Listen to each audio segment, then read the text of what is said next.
football. It's personal between me and you, and I'm going to do you some serious harm, you big stiff idiot. The Untouchable True School Sports Empire proudly presents something the boxing game's missing. Hey, what's going on? It's your boy BT. I came here to talk some boxing with the thousands of True School Sports subscribers. Alright, so this is going to be my video pretty much running through the entire Canelo-Charlo card.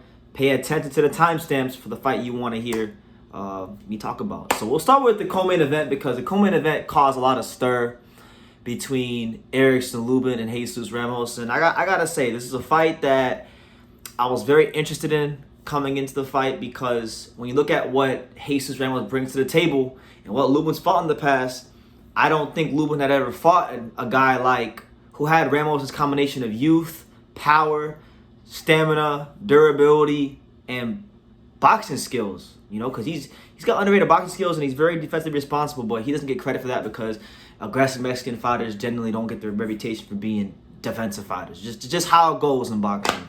Now, Lubin, he's done a magnificent job in his career since the loss to Charlo early on in his career, and even with the Fedora loss, he's been one of the few fighters in boxing, particularly in the PBC side of things, that has been able to rebuild himself time in and time again. So it was a real intriguing fight going in. Now, I gotta be honest. I literally just watched the whole fight from round 1 to round 12.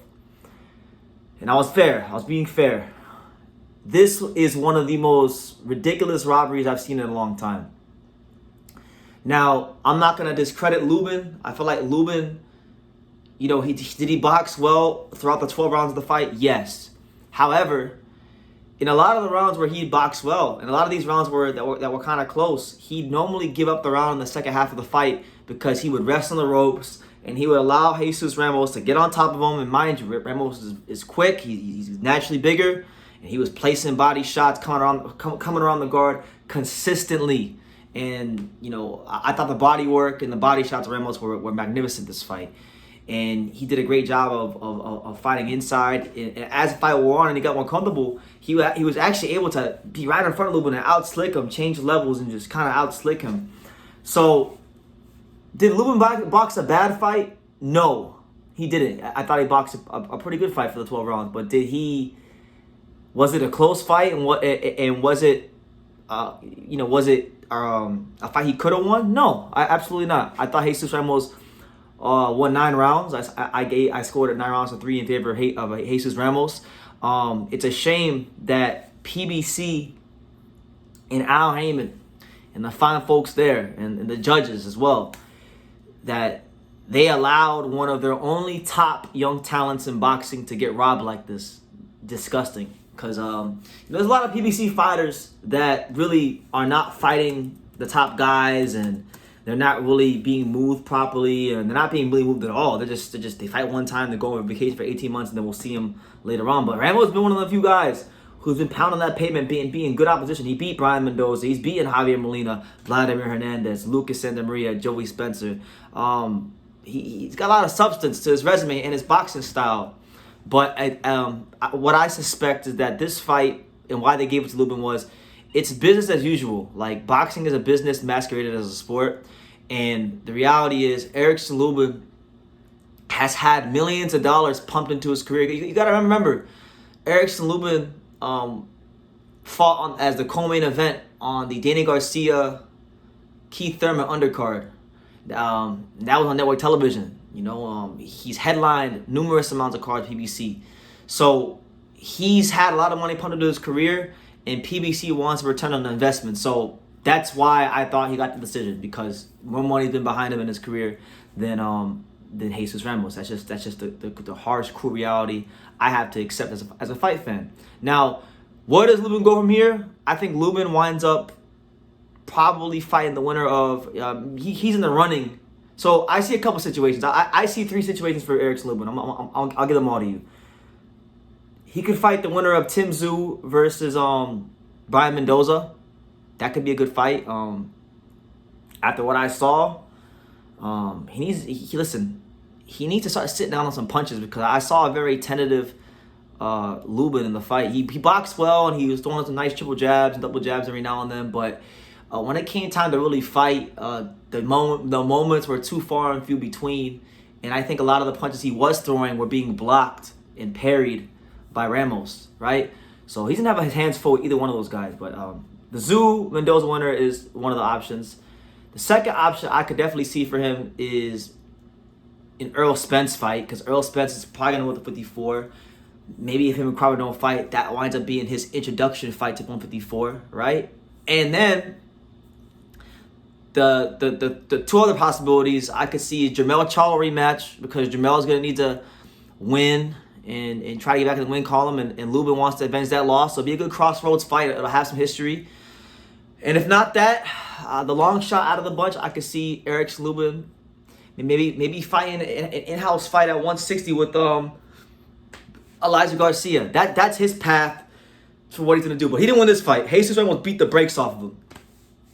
Actually, no, that's disrespectful. He didn't beat the brakes off of him, but it was a convincing workmanlike performance from Jesus Ramos, and I thought it was very easy to score. 9 rounds to 3. Now for Ramos, I think only one thing's gonna happen. Sebastian Maduro is coming off of a loss to Brian Mendoza. Now Ramos coming off of a loss to Lubin. These were two of the young stars of 154 for PBC. They're both Mexican-American fighters. This is a fight that was talked about not so long ago as a fight that could maybe headline a card at the StubHub Center. This fight will happen. I think it'll happen next at the StubHub Center or the Dignity Health Sports Park, whatever they call it now. And it'll be the most interesting, exciting crossroads fights in boxing. But I'm very pissed off that Jesus Ramos, who really has been doing everything right. I mean, you talk about fighters. We always are quick in boxing to talk about fighters that do everything wrong. This is a guy that's done everything right. He's fought top guys, top young fighters, performed well, doesn't talk shit. He just a real fighter. And you hate to see a guy like that get robbed, but it was one of the worst robberies I've seen in a while. So that's my thoughts on that. Now, switching gears, I want to talk about Elijah Garcia. Elijah Garcia and Armando Resendiz. This is a fight that was also, very, very, very anticipated by the boxing fans. Elijah Garcia, we know that he's been phenomenal, and he's on a sensational run of form. As right now he's only 20 years old, and he's inching closer and closer towards a middleweight world title shot. And look at his last 3 fights. He's beaten guys like last couple fights. He's beaten guys like Amir Vidal, which is the fight that put him on the map when he stopped him in 4 rounds, and then the Kevin Salgado fight, which were dominant fight from him there. Now Resendiz is a fighter that probably the first guy we've seen since Garcia has really made his presence known to the boxing world, where he was going to give Elijah some of what Elijah gives other opponents, meaning that he's a high conditioned, high volume, dangerous Mexican fighter. He literally knocked Jared Hurd's lip off of his mouth. It was very vicious, right? So it was a fight where I think in this fight we saw the class of Elijah Garcia. We saw the precision punching, we saw the combinations to the body, and while Resendiz could probably match Elijah in the conditioning department and maybe in the volume department, he can't match him in the precision department. And the precision and the speed and the pinpoint accuracy of Elijah Garcia was something to behold in this fight. And when he stopped him in the 8th round, the combination he stopped him with, he went straight left hand down to the body and he came up top to the head. It was really good. So look at Elijah Garcia. I just mentioned maybe Erickson Lubin fighting. I could see maybe PBC making that kind of fight happen. But when you look at his place in the middleweight division right now, you got the fact that right now Elijah Garcia is number 6 in the WBC. So he's knocking on the door of a world title shot. Number 2 in the WBA. It's about that. I mean, I think maybe he's probably one more fight away. He's still young, so he can take his time. But I want to see this kid in a world title fight this coming year, because Charlo's not doing anything with the belt. This young man is bringing respect and credibility and excitement back to the middleweight division. So I want to see him get his shot. Really, really good performance. I'm very proud of what he was able to accomplish in this fight. So good stuff from him. And then last but not least, and I won't spend too much time on this, but Mario Barrios versus Yordenis Ugas. This was for the WBC interim title. And it was interesting, right? Because we know Ugas, this is his first fight since Errol Spence beat the brakes off of him last year. So there's a lot of questions about, number one, what would his condition be going into the fight? And number two, does he still have that desire to fight? You know, does he still have that dog in him? Because, you know, let's be real, he's living the American dream. He's got the money, he's got the car, he's got the beautiful, thick, voluptuous Cuban wife. You know, he's doing his thing. And he's fighting a fighter that's about, 9 years younger than him in Barrios. Barrios, you know, Barrios is a guy that has fought some of the best fighters in the world. Keith Thurman, Gervonta Davis, been in there with guys like Cowboy Ryan Carl, right? And this is a fight where people were thinking he was going to get this guy. He was getting Ugas at the right time, and that's exactly what happened. He dropped Ugas. He was able to really use and impose his youth and his volume on Ugas. And he wound up being Ugas quite easily, right? So he now becomes the WBC interim champion. And what the crazy thing is, right? If he's the interim champion, right? He's the interim champion. Crawford currently has the WBC belt.